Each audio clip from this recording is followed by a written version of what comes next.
जरा इस नज़ारे की कल्पना कीजिए। एक तरफ यूरोप है और ठीक सामने दूसरी तरफ अफ्रीका। दो विशाल महाद्वीप, और इनके बीच की दूरी इतनी कम है कि साफ दिनों में आप एक किनारे से दूसरे किनारे को आराम से देख सकते हैं। लेकिन एक बहुत ही अजीब बात है, आज तक इतनी अत्याधुनिक तकनीक होने के बावजूद इन दोनों को जोड़ने वाला कोई पुल या कोई सुरंग नहीं बन पाई है। ऐसा क्यों? आज के इस विश्लेषण में हम इसी दिलचस्प रहस्य की तह तक जाने वाले हैं। हम समझेंगे कि आखिर प्रकृति की वो कौन सी अनजानी ताकतें हैं जो इंसानी इंजीनियरिंग के सामने बार बार एक अदृश्य दीवार बनकर खड़ी हो जाती हैं। तो चलिए बिना किसी देरी के शुरू करते हैं। अब जरा इस आंकड़े पर गौर कीजिए, सिर्फ 14 किलोमीटर। स्पेन और मोरक्को के बीच स्ट्रेट ऑफ जिब्राल्टर की चौड़ाई बस इतनी ही है।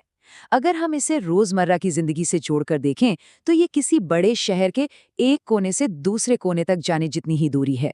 अगर यहाँ एक सीधी सड़क होती और ट्रैफिक बिल्कुल ना होता तो इस दूरी को बड़े आराम से महज आधे घंटे की ड्राइव में पार किया जा सकता था। ये फासला देखने में बहुत ही छोटा और पार करने में बेहद आसान लगता है ना? तो फिर आखिर पेंच कहाँ फंसा है? चलिए इस पूरी तस्वीर के असल मायने समझते हैं। ये पतली सी जल संधि या स्ट्रेट सिर्फ दो देशों के बीच का एक समुद्री रास्ता नहीं है, बल्कि ये पूरी दुनिया की इकोनॉमी की धड़कन है। जरा सोचिए, इस रास्ते से हर साल करीब 1 लाख जहाज और 18,000 ऑयल टैंकर गुजरते हैं। दुनिया का 1/3 तेल और गैस और आधा वैश्विक व्यापार इसी रास्ते से होकर जाता है।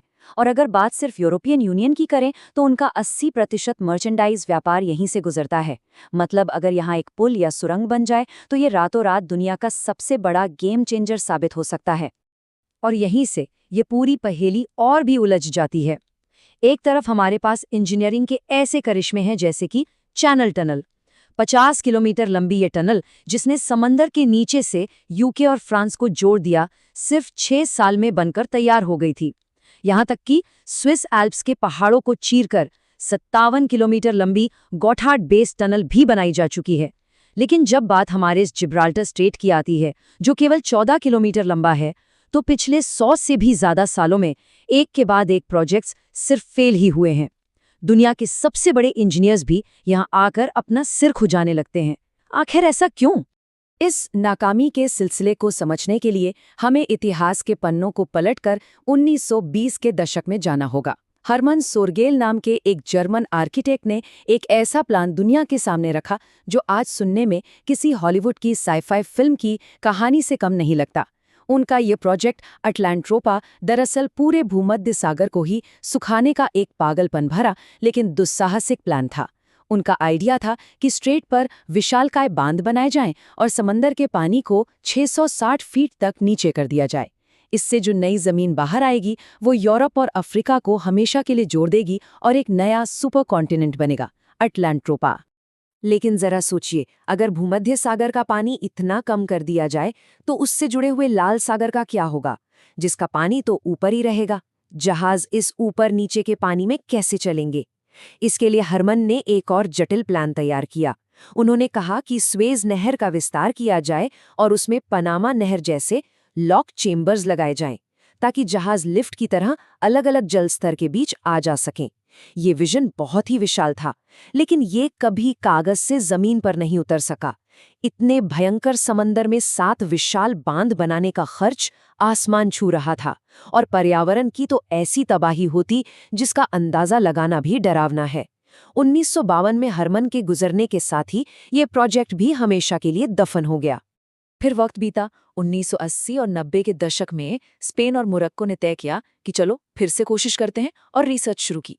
लेकिन इस बार उनका सामना समंदर की एक भयानक प्राकृतिक ताकत से हुआ जिसे अपवेलिंग कहते हैं। ये बड़ी अजीबोगरीब प्रक्रिया है। होता यह है कि स्ट्रेट के एक तरफ भूमध्य सागर का गर्म पानी है और दूसरी तरफ अटलांटिक महासागर का बर्फीला ठंडा पानी। जब ये दोनों टकराते हैं तो गर्म पानी ऊपर की तरफ उठता है और भारी ठंडा पानी नीचे की तरफ धंसता है। इससे पानी के अंदर ही अंदर भयंकर बवंडर और ऐसी तेज धाराएं बनती हैं कि पूछिए मत। इन धाराओं ने सर्वे करने वाले जहाज़ों का वहां टिकना ही नामुमकिन कर दिया। पोला जैसे बड़े जहाज़ों की जो मोटी लोहे की ड्रिलिंग रॉड्स थीं, वो भी इन धाराओं की वजह से टूटकर बिखर गई। जब कंक्रीट के खंभे और पुराने इंजीनियरिंग के तरीके फेल होने लगे, तो कुछ बिल्कुल आउट ऑफ द बॉक्स सोचना जरूरी हो गया था। और 1990 के दशक में अमेरिकी इंजीनियर यूजीन सुई ने बिल्कुल यही किया। उन्होंने एक तैरते हुए शहर और पुल का कॉन्सेप्ट दुनिया के सामने रखा। ये कोई आम पुल नहीं था, ये समंदर के नीचे 2 मील तक एक सुरंग की तरह जाता और फिर बीचों बीच एक 3 मील चौड़े कृत्रिम द्वीप यानी आर्टिफिशियल आइलैंड के रूप में उभर कर बाहर आता। इसमें 24 रोड लेन और बड़ी बड़ी पवन चक्कियां लगी होनी थीं, और इसका डिजाइन वो मछली की रीढ़ की हड्डी जैसा था, ताकि जब समंदर में तेज धाराएं या भूकंप के झटके आएं तो ये टूटने के बजाय लचीलापन दिखाकर उन्हें सह ले। सच कहूं तो ये आइडिया अपने समय से बहुत आगे का और बेहद शानदार था, लेकिन ये भी हकीकत नहीं बन पाया, और इसकी वजह थी ये विशाल संख्या, $10 बिलियन। मतलब आज के हिसाब से तकरीबन 85,000 करोड़ रुपए। ये रकम इतनी खगोलीय थी कि इस प्रोजेक्ट को शुरू होने से पहले ही ठंडे बस्ते में डालना पड़ा। लेकिन बात सिर्फ पैसों पर ही खत्म नहीं होती। समंदर के नीचे की असली सच्चाई तो इस बिल से भी कहीं ज्यादा डरावनी थी। गहराई, जी हाँ, असली विलन गहराई है। जो 14 किलोमीटर वाला सबसे छोटा रास्ता था, जिसे कैनियन रूट कहा जाता है, उसकी गहराई जानकर कोई भी हैरान रह जाए। 900 मीटर। तुलना के लिए देखें तो इंग्लिश चैनल सिर्फ 180 मीटर गहरा है। 900 मीटर का मतलब समझते हैं? अगर इस रास्ते पर कोई पुल बनाया जाए तो उसका हर खंभा इतना ऊंचा होना चाहिए कि आप 3 एफिल टावर एक के ऊपर एक रख दें। इतनी डरावनी गहराई में काम करना, खंभे गाड़ना या सुरंग खोदना तकनीकी रूप से लगभग असंभव है। और अगर किसी तरह इस 900 मीटर्स की गहराई को पार कर भी लिया तो नीचे इंतजार कर रहा था एक और बड़ा दुश्मन, ब्रेजिया।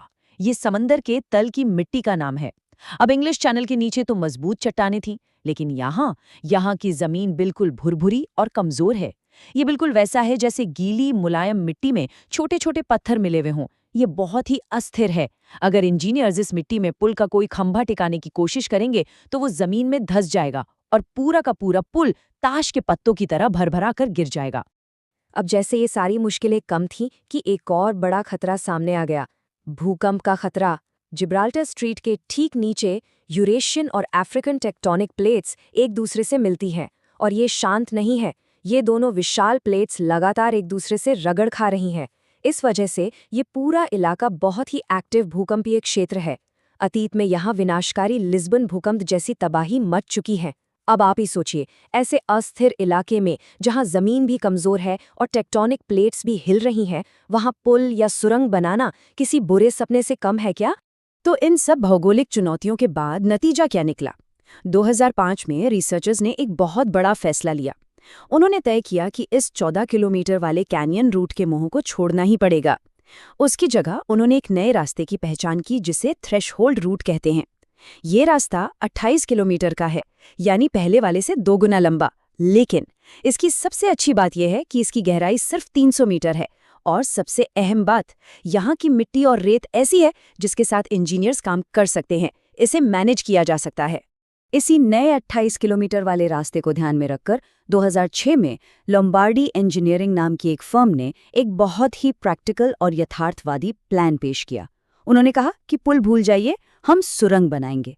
इस प्लान में 3 अलग-अलग सुरंगें होंगी, 2 रेलवे ट्रैक के लिए जिसमें से ट्रेनें दौड़ेंगी, और बीच में एक सर्विस टनल जो मेंटेनेंस और इमरजेंसी के लिए होगा। जरा सोचिए, इसके बनने से स्पेन के मैड्रिड से लेकर मोरक्को के कासाब्लांका तक का सफर, जो पहले 12 घंटे का था, वो घटकर सीधा 5.5 घंटे का रह जाएगा। ये सच में एक क्रांतिकारी प्लान था जो पूरी तरह से तैयार था। सब कुछ सेट था, योजना तैयार थी, फाइलें बन चुकी थीं, लेकिन फिर इस कहानी में एंट्री होती है जियोपॉलिटिक्स यानी भू राजनीति की, और ये रुकावटें किसी पत्थर या समंदर से कम नहीं थीं। दरअसल स्पेन और मोरक्को के बीच कुछ पुरानी सीमा विवाद हैं, खास तौर पर स्यूटा और मेलिला नाम के इलाकों को लेकर। 2008 में जब स्पेन के राजा ने इन विवादित इलाकों का दौरा किया तो मोरक्को ने तुरंत नाराज होकर इस प्रोजेक्ट पर ब्रेक लगा दिया। फिर कुछ साल बाद 2020 में जब स्पेन ने एक विद्रोही नेता को अपने देश में मेडिकल ट्रीटमेंट दिया तो मामला फिर से गर्मा गया और प्रोजेक्ट वापस ठंडे बस्ते में चला गया। ये साफ दिखाता है कि कूटनीतिक उलझनें कभी-कभी सबसे बड़ी बाधा बन जाती हैं। तो आज के इस विश्लेषण के आखिर में एक बहुत ही गहरा सवाल हमारे सामने आकर खड़ा हो जाता है। 100 सालों की कड़ी मेहनत, दुनिया के बेहतरीन दिमाग, अरबों डॉलर की रिसर्च, इन सब के बाद भी आज यूरोप और अफ्रीका के बीच कोई सीधा रास्ता नहीं है। तो क्या इन दो महाद्वीपों को जोड़ने के बीच की वो असली दीवार सिर्फ समंदर की गहराई, तेज धाराएं और कमजोर चट्टानें हैं, या फिर ये दीवार इंसानी विश्वास की कमी और उलझी हुई कूटनीति की ईंटों से बनी है? शायद कंक्रीट और स्टील का पुल बनाने से पहले हमें समझदारी और भरोसे का एक पुल बनाना होगा। इस विचार के साथ ही हम आज की इस चर्चा को यहीं विराम देते हैं। ऐसे ही दिलचस्प और ज्ञानवर्धक विश्लेषणों के लिए जुड़े रहें।